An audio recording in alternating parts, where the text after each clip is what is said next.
Okay, Gigi, thanks for coming on our podcast. Thank you for Um, having me. for anybody that doesn't know you, can you tell us a bit about your background, your story, and how you became the Salmon Queen? Oh God, I'm going to be talking for like 4 hours. Okay, well, let's see where should I begin? I mean, I went to school for broadcast journalism at the University of Colorado. I always wanted to be an on-camera personality, but I was really enamored with like the celebrity lifestyle back then. So I moved to Los Angeles immediately when I was done with school, and I'm like, yes, I'm gonna go work at E Entertainment. I'm gonna be an on-camera personality. I'm gonna interview celebrities on the red carpet. Blah blah blah.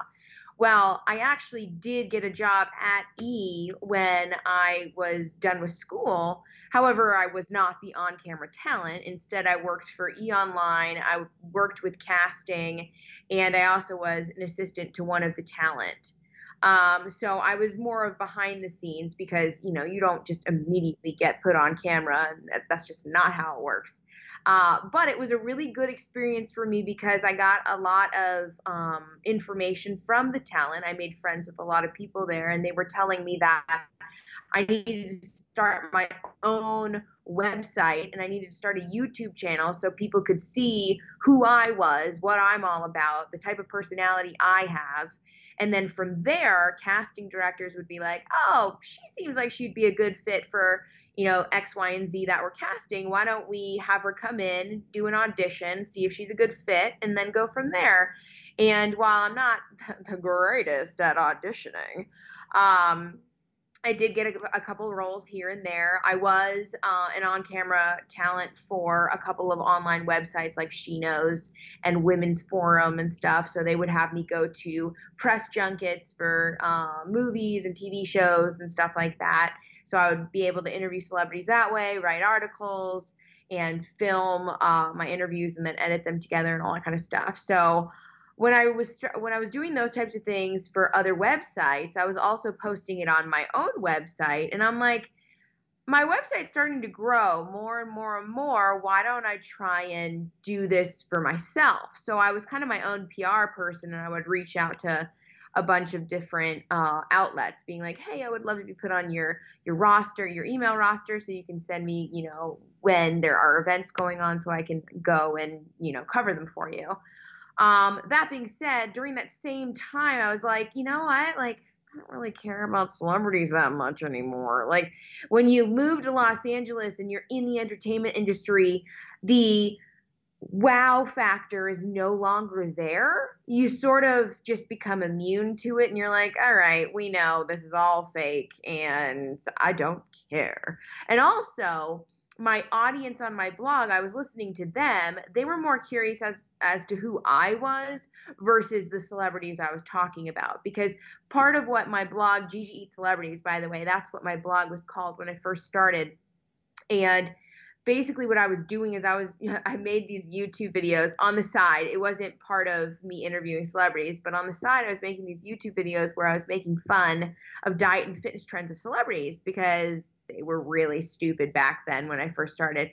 They're not really a thing anymore, but back then they were talking about the cabbage soup diet, the baby food diet, and all those types of stupid things. So I'd always make fun of them, and at the end of my videos, it was always like, just eat balanced, whole, healthy foods. Like, come on, guys, it's common sense. But people wanted to know more about my background as to why I was talking about nutrition and health. So I started telling them more about me and how I have ulcerative colitis, I have IBS, I have Crohn's, I have celiac disease, and I don't have a large intestine. And people were like, oh, say what? Like, I want to know way more about that. And then on top of that, I also have a lot of food allergies as well. So I started talking more about that. I started talking more about the foods I was eating, far less about the celebrity world, excuse me. And then finally, I just sort of like stopped talking about celebrities. And while I'd still go to those events, like I think I would post photos on Instagram or something like that. And that was kind of my coverage, if you will. And people really grew interested in who I was, my voice. They thought I was funny. They loved that. I was super honest and open about everything and helpful as well because when I first started my blog, having food allergies and celiac disease and Crohn's and living a ketogenic lifestyle, those were not popular. Like I've been living a ketogenic paleo low carb lifestyle for the last 18 years. And when I first started eating this way, people didn't have a clue what that was. So it was kind of like I was talking about these things before they became quote unquote mainstream. And I think I helped a lot of people. And so from there, it just sort of grew and expanded. And one of my favorite foods on the face of the planet is salmon. So I would, centralize and focus on all of these salmon dishes that I was making and or eating. And eventually, I just was craving salmon so much that I'd eat it for every single meal. And then one day, I really don't remember who dubbed me the Salmon Queen, but someone did. I don't know, maybe back in 2014 or 15. And since then, it just sort of stuck. And it's funny, though, because I'm not really a huge fan of the word queen or the whatever. I'm like, queen, like, because it's like overused right now. And they're like, yes, queen. And I'm like, oh, that's not the type of person I am. But since, I'm the Salmon Queen, I just kind of stick with it. Nowadays, other people call me something else. I can't remember, so clearly I don't care that much for it. But I like it better, like Salmon Goddess or something like that. But again, I'm not really into titles like that. That being said, people just know me as the person who is utterly obsessed with salmon. But I don't know. It just makes me feel really good. It's it's such a versatile food. And I am convinced that any person who doesn't like salmon is not eating the right type. They're eating nasty, gross, frozen, wild salmon that I do not recommend. And, that might come as a shock to a lot of people because they're like, oh my God, you eat farm-raised salmon? Because a lot of people have heard that farm-raised salmon, it's injected with antibiotics, it's fed crappy things, blah, blah, blah, blah, blah, blah, blah. But things have changed in the farming world because guess what? People want, or I guess people who own farms, salmon farms, want people to buy their product. So they're feeding their salmon healthier things. They're not putting antibiotics in their feed or anything like that. But that's a whole other topic. And I actually wrote a book called Seduced by Salmon. It's not published yet. I actually had a little falling out with my previous publisher, so I'm looking for a new one right now.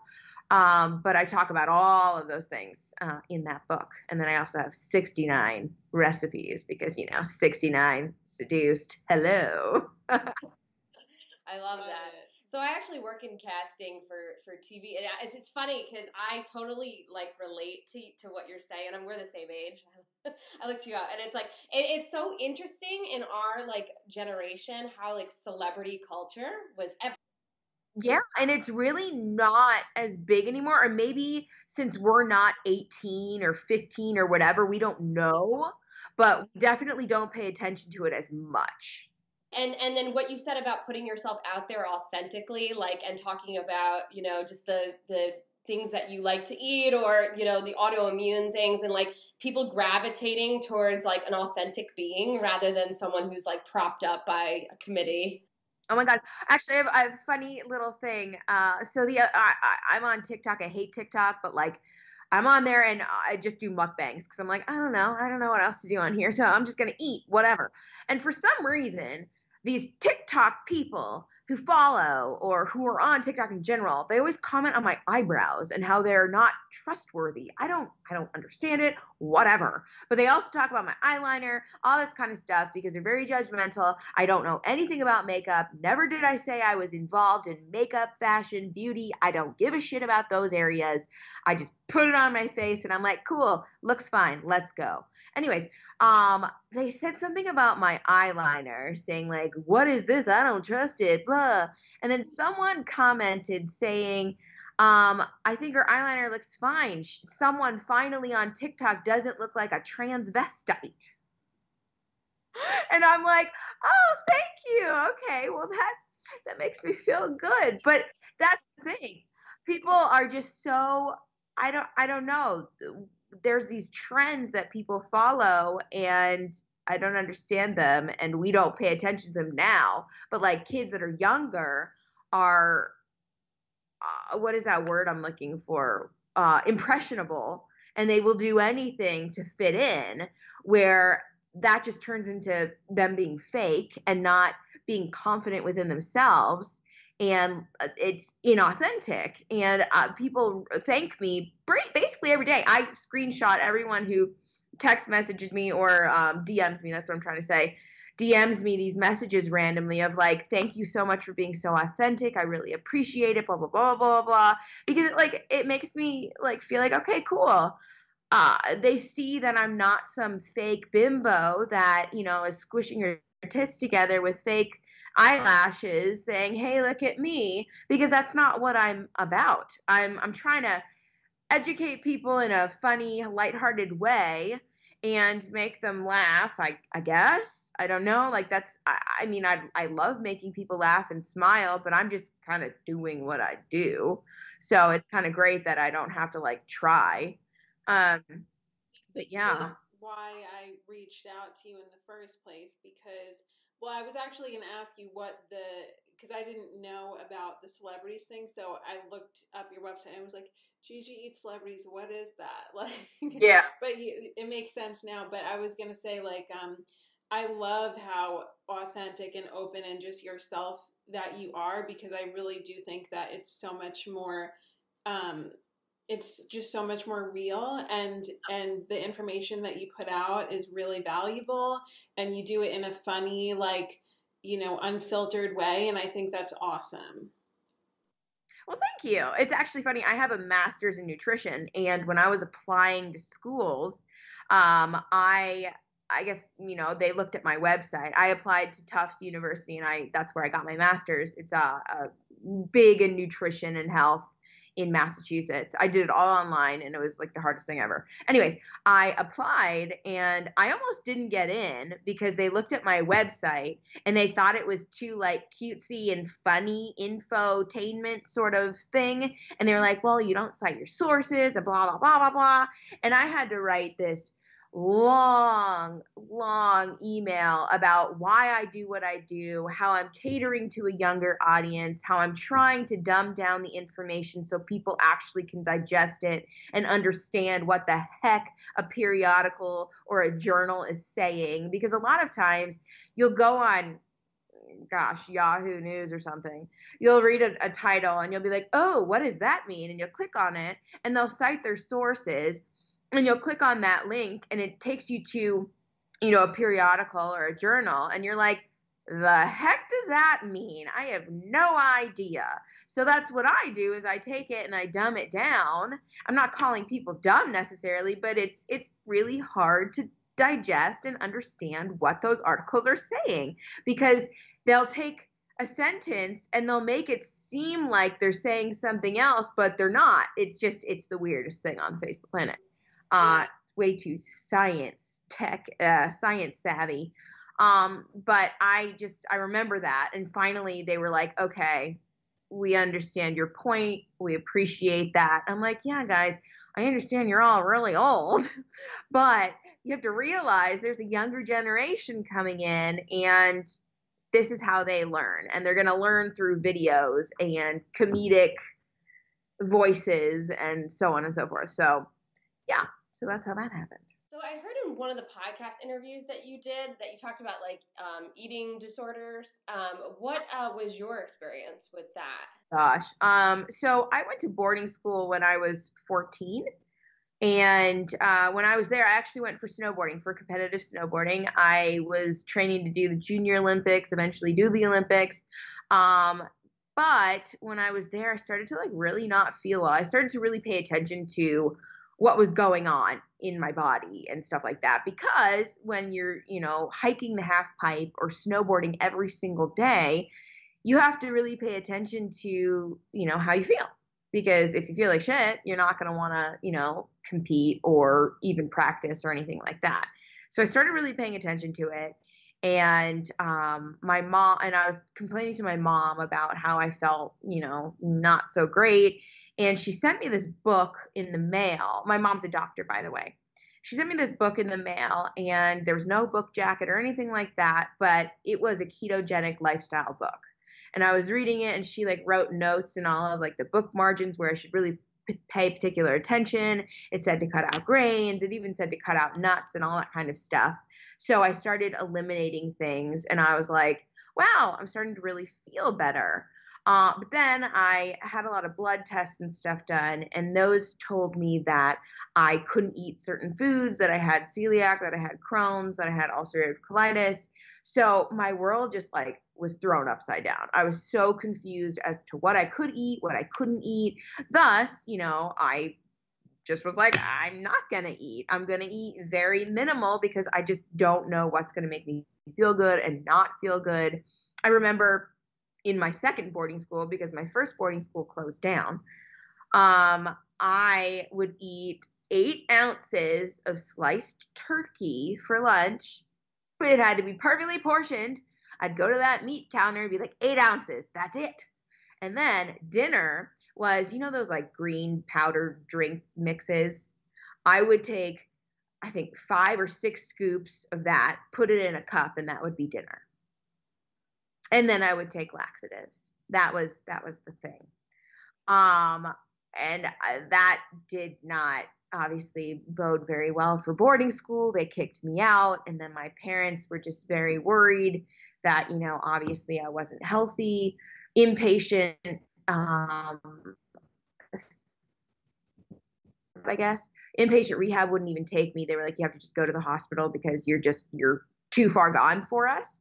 But at the end of the day, what it really was for me is I went to boarding school at a very young age. I went at 14, and I just needed proper guidance. When all of these things fell on top of me in terms of what I could and could not eat, I was left to my own devices to kind of figure it out, where I really just wanted my mom to hold my hand and help me figure it out together.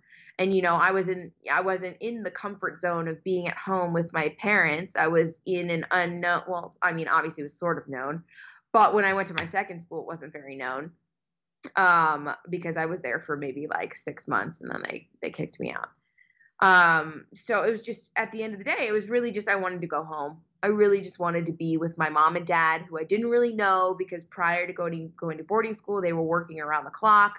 I was raised by babysitters, and I just wanted their love and attention. So I went home. I didn't do any hospital stays or anything like that. I definitely went for procedures just to my EKGs and stuff to make sure my heart was fine.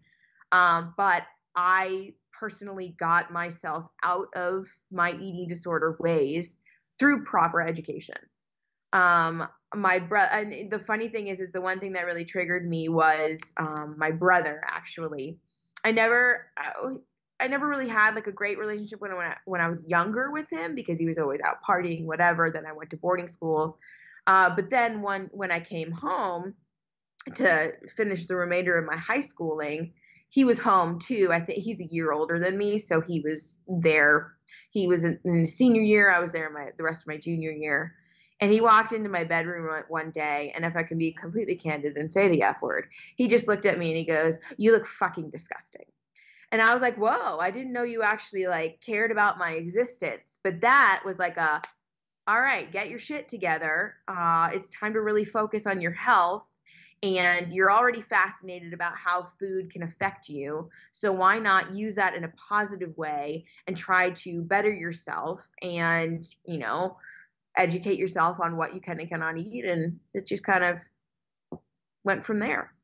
I actually have so many parallels with you because, not to get too much into my story, but I also had an eating disorder, which started around 14, even though I didn't go to boarding school.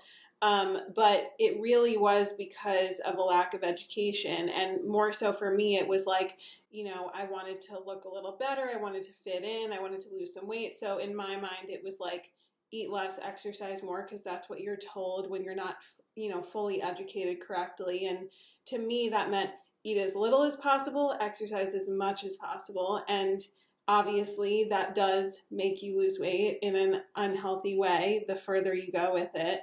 And that just spiraled for me. And then I also was able to see what I was doing and got myself out of it by educating myself, getting into a nutrition program and stuff like that. And it's crazy when you actually have the right education, because I think so many young girls are in that position regardless of the reason behind it. I think a lot of it has to do with a lack of correct education and just constantly being told that you need to look smaller and you need to be thinner and you need to do this in order to feel good and to be the right, size and all of that, or to, like in your case, obviously, if you have nothing to eat that's going to make you feel good, then what are your options? So yeah, I think that's awesome. That actually brings me into my next question. In terms of your gut and autoimmune issues, what were some of your symptoms that you dealt with, and how did diet play a role in you putting yourself into remission? Okay, so the symptoms that I typically have when I poison myself or a restaurant poisons me, because I do eat out a lot, is an insane stomach pain. It's I wish I could describe it to you. And I remember when I had it's something called a cecal volvulus, when I had my large intestine taken out. It's when your large intestine twists into a knot. And they don't really know why, but it just happens. And I'm sure it's an aggravation of, things I shouldn't have been eating. But the funny thing is I was eating appropriately, but just poisoned, is this extreme stabbing pain right up here. Like it's the, I guess, left upper quadrant of your abdominal area. And it's the worst, most excruciating pain ever. And I remember when I had the cecal volvulus, I told myself, this is worse than childbirth. Well, lo and behold, childbirth without any medication is worse. That being said, it's just that pain that doubles you over. You can't do anything. You can't move. I'm just in agony. I'm like rolling around trying to get comfortable. You just never get comfortable.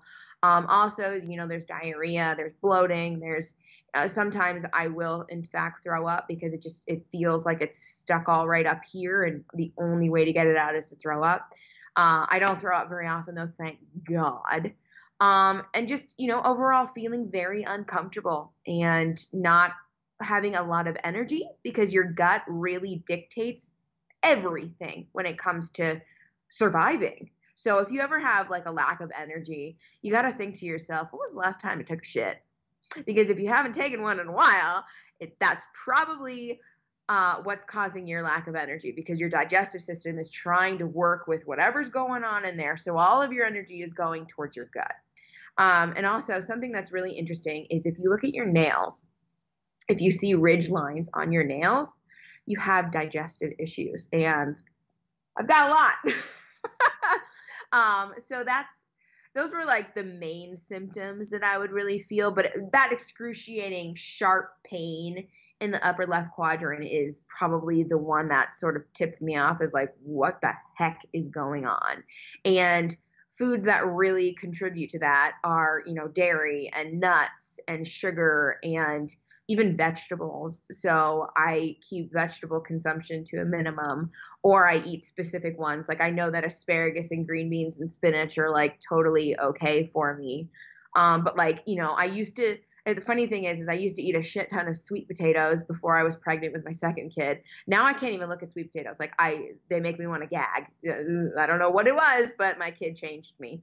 But I was super in love with them. But I would have to weigh out portions. I'm not the type of person like to count calories, but I would have to weigh out how many ounces of sweet potatoes I could eat, because if I like ate over a certain amount, then I would have issues. So, and it's funny, my husband would always look at me like, why are you doing that? I'm like, because it's all stomach related. Because otherwise, if I don't do that, I'm going to have episodes where I'm going to be double over in pain the next day, or even 2 or 3 days later. Because one food I really can't eat is broccoli. And the thing is my symptoms won't show up until 2 to 3 days later, because digestion takes anywhere from 24 to 48 to 72 hours. So it's just interesting, because for a long time I never really knew what was going on. But then you really have to take note of what's going on with your body. You have to pay attention. And a lot of people don't. They won't pay attention. A lot of people have a dairy allergy. They don't realize it. but they do, because the symptoms will come up a couple of days later, or they eat dairy every single day, so they always feel like shit. So that's kind of how I felt. What are some of your favorite recipes that are like a healthy spin on unhealthy foods? Oh gosh, I have a lot. Well, in my salmon book, I have a lot of outside of the box recipes, and I love making outside of the box recipes. So actually yesterday I made, I'll get back to my salmon book in a second, but yesterday I made an ice cream.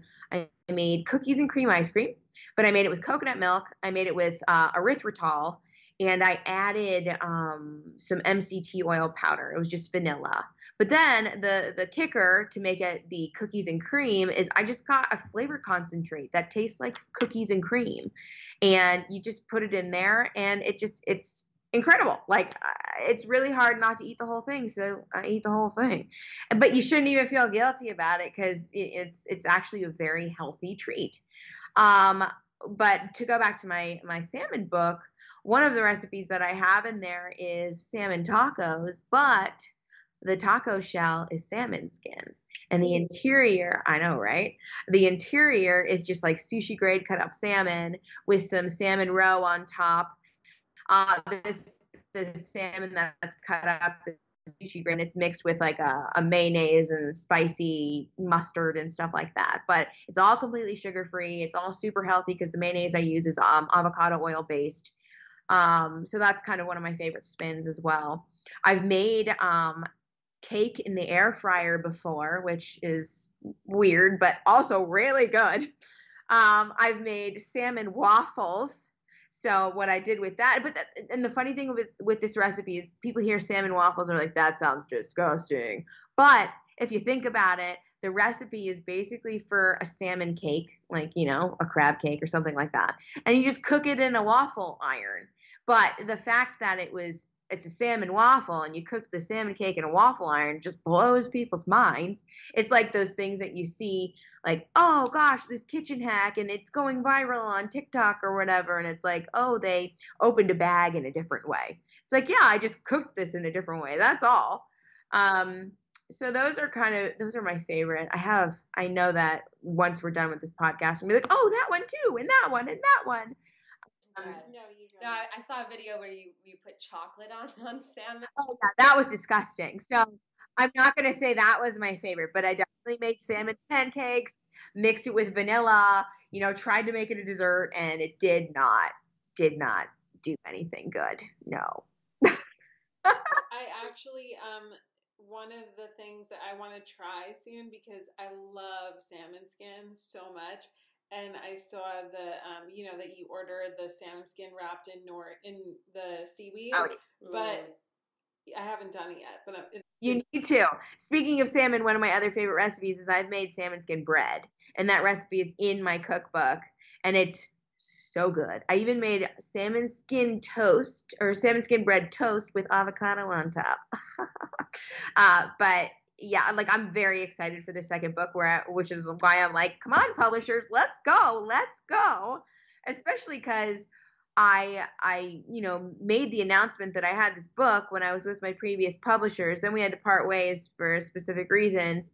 No hard feelings at all. It was just like, whatever.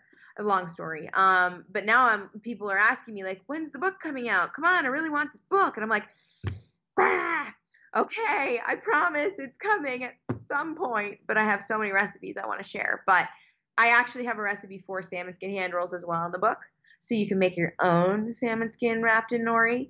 But definitely go to sushi, like, tonight and get some. I might do that.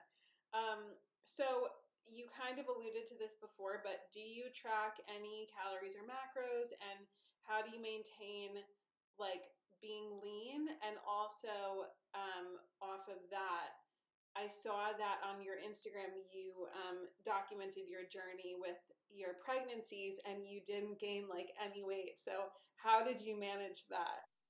Well, I know. So my doctors thought I was crazy, and they're like, you're going to die. And I'm like, I promise I'm fine. I eat more than my husband, and he's 6'6" and big, like a big dude. That being said, So in terms of counting calories and stuff, I don't do that because when I was anorexic, I did, and numbers really are very triggering, and they're very triggering to a lot of people, which is why when people come to me advice and stuff for advice, it's typically they want to lose weight. So I tell them, okay, tracking is a good approach to take because you're most likely eating more calories than you should be. That being said, when you get to a certain point, like I hope that you get comfortable enough to not have to track calories because numbers will drive you crazy, whether it be counting calories and macros or weighing yourself every day. And that just turns into eating disorders. It's just it's way more for women than men, but like, I don't know, women are pre-programmed to just have eating disorders. It's unfortunate. So I don't do that. But as I said, in terms of like when I ate sweet potatoes, I would definitely measure those portions out purely for my digestive issues. In terms of how I stay the way that I am, well, I definitely eat the same things like every day because I can't eat that many things, but I'm also the type of person that does not get sick of the food she eats. Hence me being the Salmon Queen. I also am a crazy and I wake up at 3:00 in the morning. First of all, I love my alone time. So like from 3 until 4, I'm working on, responding to emails, blog posts, photo editing, whatever.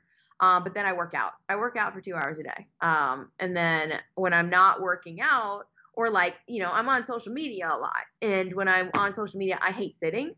So I'll walk on the treadmill as I'm doing posts or responding to DMs or whatever. So I'm always active. So, being active really helps. I definitely believe it to be 90% diet.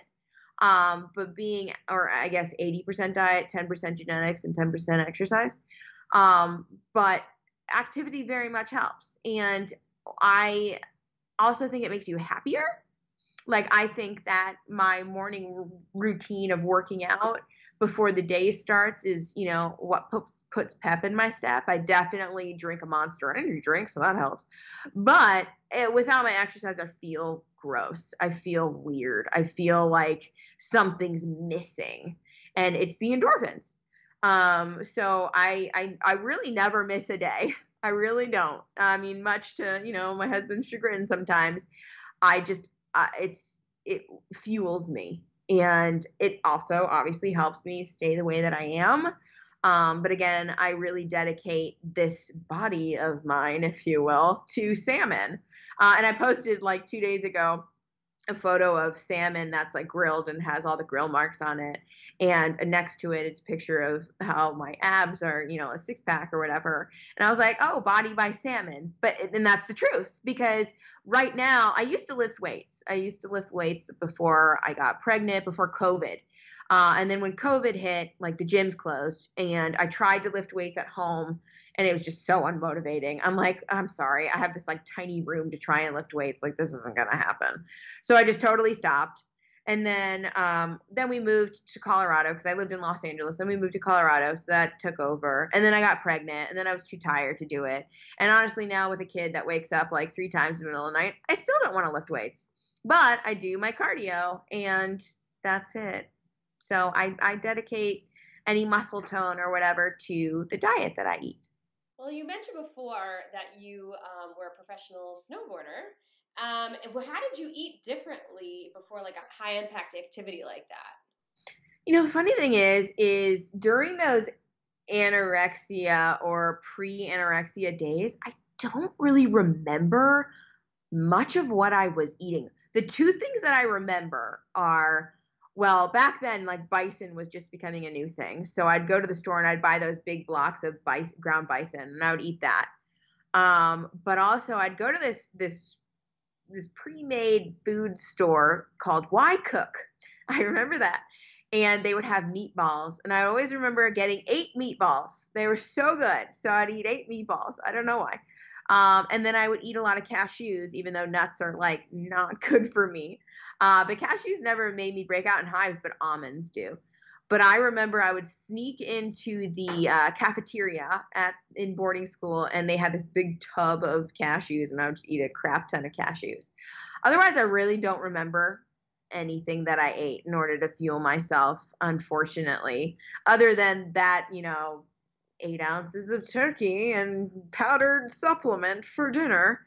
But that was more during the anorexia versus pre-anorexia. And pre-anorexia, I was also competing for the snowboarding.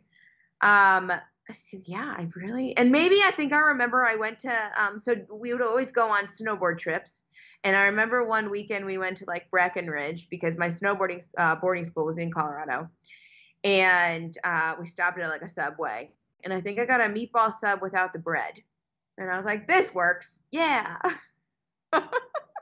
So yeah, sorry. Those are like kind of the only random things that I remember off the top of my head. You talked before about how certain people don't really like salmon if they've had like the dry, wild caught. So what's your favorite salmon and ways to source it and know what you're getting and all of that? My favorite salmon on the face of the planet comes from Whole Foods. It's their farmed Atlantic salmon. It's actually a brand called Cavaroy salmon, which I actually have grown very close with. But for the longest time, I didn't know that was the brand. And then I don't know. I think when I moved to Colorado, that's when I sort of found out, because this company called Fulton Fish Market, they're based in New York and they ship nationwide, free shipping over $99. They were selling Whole Foods Atlantic salmon, Cavaroy salmon. They no longer do. They sell another company because Cavaroy has since been able to sell their product on Amazon. They do sell it frozen, but obviously you can go to Whole Foods if you have one locally. And if you get their farmed Atlantic salmon, that's Cavaroy. But I've been promoting Cavaroy without knowing it for as long as I can remember, because I always would tell people, get the Atlantic salmon from Whole Foods. You will not be disappointed. It is my foolproof salmon for every single recipe that I use. In my cookbook, I say, every recipe in here is using Atlantic salmon. So if you get wild caught salmon and you have different results, not my fault, because I did not use wild salmon in any of these recipes. So that's my advice. But there are other salmon brands out there that are also farm raised. I actually like Sizzlefish. You can get some Atlantic salmon there. That's really, really good. As I said, Fulton Fish Market, they have a different type of Atlantic salmon now. There's another company called Nordic Catch, which they now ship nationwide as well. Their fish comes from Iceland. And there's so many, and I can give you guys all of that information. It's also in my book, which will come out some point. But the thing is a lot of people still poo-poo the whole notion that farm-raised salmon is okay to eat.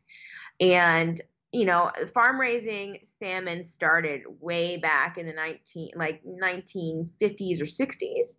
And back then, there was no parameters as to how to raise them, so they're just fattening up however they want. So basically you could compare farm raising salmon back then to like conventionally raised beef or pork or whatever, where they just feed them whatever to fatten them up. Now, but since salmon got such a bad rep, the farm raised salmon got such a bad reputation, salmon farms realized that if they want to sell their product, and if they need to make sure that they're feeding their salmon good for them foods, making sure they're not getting sick, but also not giving them antibiotics, feeding them things like krill, and there's a polyphenol that they feed them. I cannot pronounce what it is, but you'll see it. Yeah, you'll see it on the label because it said color added anthoxanthin or whatever it. I apologize for my mispronunciation, but that is just an additive, but it's actually a polyphenol, which is good for you. A lot of people see that and like, ooh, color added, gross, not gonna eat that. But that it's actually naturally found in krill. And it gives salmon the pink color. So these farms realized, again, that they want to sell their fish. So they've been practicing way better means of farming. Thus, their salmon is healthier. And the coolest part about salmon farming is, depending on what they're feeding them, they can control the omega-6 to omega-3 ratio. So they can make it more so that it's a 1-to-1 or a 2-to-1 ratio, which is paramount. That's a great ratio, because back in the day, or even conventionally raised beef, for instance, like it's usually a 6-to-1 ratio, which if you have more omega-6 to omega-3s, that's not good for you. That can cause heart disease, which is why a lot of people are like, don't have a lot of vegetable oils like canola oil or safflower oil or corn oil or whatever, because they're very, very high in omega-6 fatty acids, which again can cause heart problems. And, also trans fatty acids that cause heart problems as well. A lot of people think that cholesterol is where all of the heart problems come from, and that's not the case. It's eating these bad fats. Eating cholesterol ain't going to give you high cholesterol, unless you have some sort of cholesterol, hereditary cholesterol issue. Then talk to your doctor about it. But yeah, so that's the coolest part about farm raising salmon. And unfortunately, there's still this mindset and a lot of people that like farm raised is the way to go. But in my book, I actually talk about the differences between farm raised and wild caught, and why one or the other isn't necessarily better. And farm raised salmon has wild caught salmon has a lot of problems as well. And then there's the mercury and stuff like that, which again, I talk about that in my book. But the cool part about salmon is there's something, and actually all fish, to be honest, there's something called selenium in salmon and in fish in general. And fish is very, very high in selenium. And selenium actually leaches onto any mercury that is in fish and excretes it from your body. So basically it like balances it out. I get a lot of questions about mercury because they're like, oh my God, you eat so much salmon. Are you going to die from the mercury poisoning? And I'm like, no, actually I'm not. And the only times you have to be wary about mercury is if you're eating fish that are super high in it, like shark and swordfish and tilefish and mackerel, a specific type of mackerel. But those are the really big fish that live for a long time. Thus, they absorb way more mercury.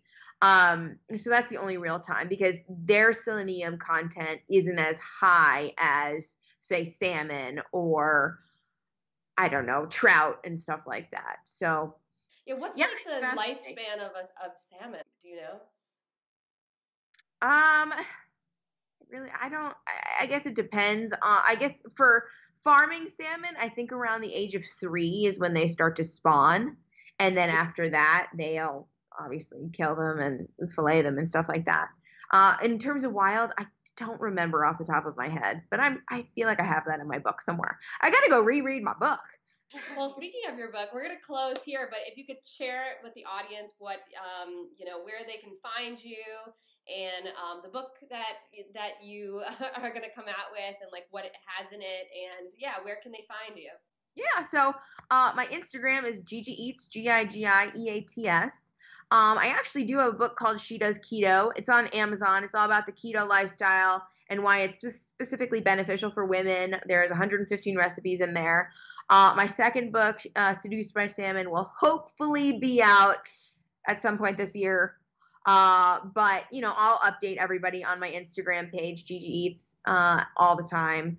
I've got a Facebook page if you care, Gigi Eats Celebrities. Honestly, if you Google my name, Gigi Eats, that's not actually my last name, but if you just Google Gigi Eats, you'll find me on all social platforms, and you can follow me if you want to on whichever one's your favorite.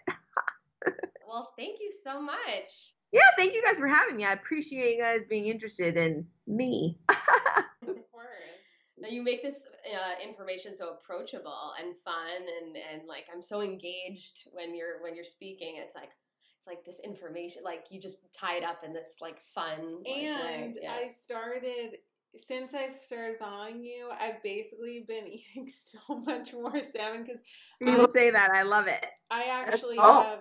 Yeah, it's awesome. I have a lot of gut issues myself, which I think when you have an eating disorder too, like it kind of goes hand in hand. And so one thing that I started, because I suffered from IBS-C, so like, or whatever, obviously they don't. That's this girl right here too, yeah. Like real bad. So and I thought the way to go, because I also have a master's in nutrition, and in school they teach you, meat and saturated fat is unhealthy, plant-based is. God, I've fought with my teachers so much about their approach. I'm like, you guys, I have such a dated mindset, but okay.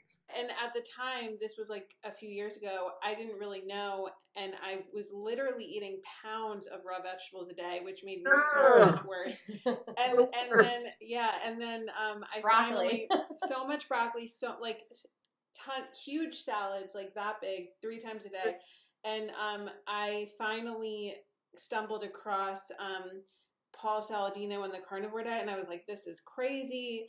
And then I was like, wait a second, vegetables give me so much gas and bloating and constipation, like maybe I should just try this. And I tried it 2 years ago, like not full in, but like 80 to 85% with like small amounts of veggies, and I started feeling so much better. But I ate mostly like beef and chicken, and since I've been following you, I've been eating so much more salmon, and my body is craving more salmon.